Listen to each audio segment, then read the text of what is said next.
2026 সালের মার্চ মাসের বর্তমান তথ্য অনুযায়ী কুয়েত থেকে ঢাকা রুটে নিয়মিত ফ্লাইট কার্যক্রম স্বাভাবিক রয়েছে। বিশেষ করে কুয়েত এয়ারওয়েজ এবং বিমান বাংলাদেশ এয়ারলাইন্স এই রুটে সরাসরি ফ্লাইট পরিচালনা করছে। ফ্লাইটের সর্বশেষ আপডেটগুলো নিচে দেওয়া হলো। কুয়েত এয়ারওয়েজ এই এয়ারলাইন্সটি নিয়মিত সরাসরি ফ্লাইট পরিচালনা করছে। সাধারণত বিকেল ভোর 5টার দিকে কুয়েত থেকে ছেড়ে যায় এবং 5 ঘন্টা সময় নিয়ে ঢাকার হজরত শাহজালাল আন্তর্জাতিক বিমানবন্দরে পৌঁছায়। 2. বিমান বাংলাদেশ এয়ারলাইন্স রাষ্ট্রীয় এই এয়ারলাইন্সটিও সরাসরি ফ্লাইট পরিচালনা করছে। সাধারণত কুয়েত থেকে রাত সকাল 11:15 দিকে ফ্লাইট ছেড়ে ভোর সকাল 7:05 ঢাকায় অবতরণ করে। 3.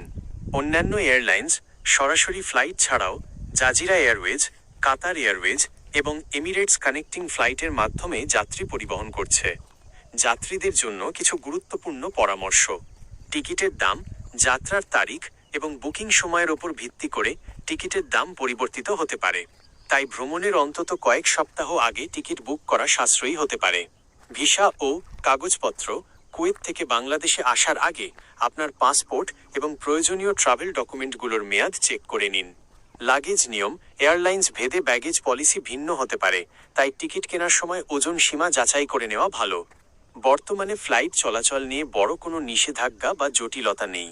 বিস্তারিত সময়সূচি এবং বর্তমান ভাড়ার জন্য সংশ্লিষ্ট এয়ারলাইন্সের অফিসিয়াল ওয়েবসাইট বা বিশ্বস্ত ট্রাভেল এজেন্সির সাথে যোগাযোগ করতে পারেন।